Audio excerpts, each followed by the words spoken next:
When the total solar eclipse becomes visible in the US on August 21, Mariah Williams, who has been blind since birth, will also be able to experience the rare astronomical event. Williams, 22, a recent graduate of College of Charleston in South Carolina, was one of the very first people to use Getting a Feel for Eclipses, a tactile guide that uses different textures to show the eclipse's path and geometry. Great American Eclipse sparks tourism boom. Photographing the total solar eclipse with a smartphone. The book has been a labor of love the past nearly 2 years for Williams' former teacher, Cassandra Runyon, an associate professor of geology at College of Charleston, and David Hurd, a professor of geosciences and planetarium director at Edinburgh University. We realized there was nothing available for the visually impaired audience, so we got together one weekend and brainstormed and came up with the outline, said Runyon, who has partnered with Hurd on other space-related Braille books. My father was an artist, and he always challenged me to look at things from different perspectives and use all of our senses. Moore College of Charleston professor Cassandra Runyon worked with NASA to create a tactile graphic book about the August 21 total solar eclipse. The 12-page book features 3 diagrams showing the alignment of the Sun, Moon and Earth, the different stages of the eclipse and the eclipse's path of totality across 14 states from Oregon to South Carolina. Moore NASA partnered with 2 college professors to create Getting a Feel for Eclipses, a tactile guide for the August 21 total solar eclipse. Spanish moss is the Sun, really rough cardboard is the Moon, and the Earth is smooth cardboard with sand to create the continents, Runyon told ABC News. We used materials we had on hand, like the moss which happened to be hanging outside the office window. Moore Photo NASA partnered with 2 college professors to create Getting a Feel for Eclipses, a tactile guide for the August 21 total solar eclipse. Referring to her former student, Runyon said, "For Mariah, her fingertips are her eyes, so this tactical book helps her to see the concepts being discussed." Each book is printed and bound by hand with the help of students and colleagues. Over 5,000 copies have already been distributed for free to schools, libraries and museums by NASA, which is sponsoring the book's publication. At NASA, our mission is to not only explore, discover and innovate, but to inspire. Jim Green, director of the Planetary Science Division at NASA headquarters in Washington, D.C., told ABC News. Our partnership with Professor Runyon has a long and productive history, and this is the latest example of how we continue to connect with everyone.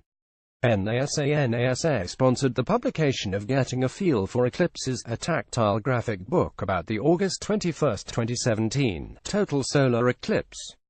Williams said the book has showed her what to expect with the August 21 eclipse.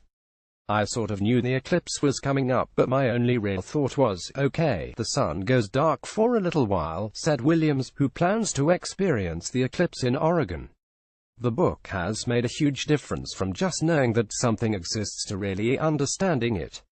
She and others who are visually impaired will also be able to feel and possibly hear some effects of the total solar eclipse, when the moon moves between the sun and Earth.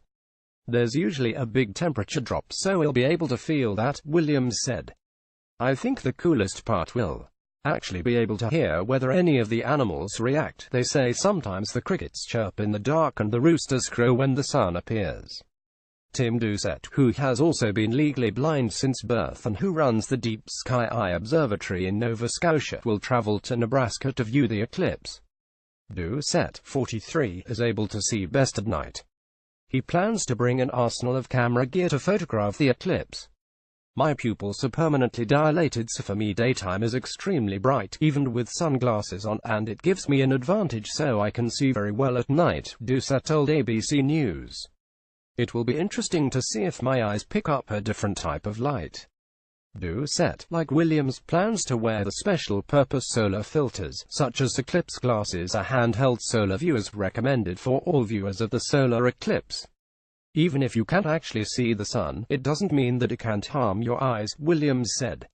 It can still do major damage. Alison Birilla, an astronomy lab and telescope manager at Harvard University, is finalizing plans to use an Arduino, an open-source electronics platform, to bring this month's solar eclipse to visually impaired people who are not in its path.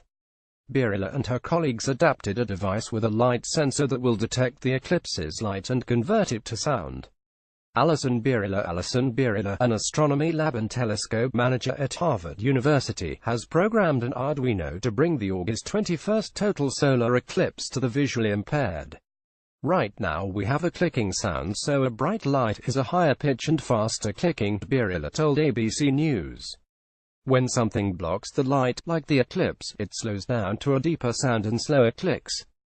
Birilla plans to travel to Jackson Hole, Wyoming, for the eclipse and stream it live to share the experience with people outside of the 14 states. Astronomy is an exciting subject, she said. When I realized this could be accessible to a wider group of people, it absolutely inspired me.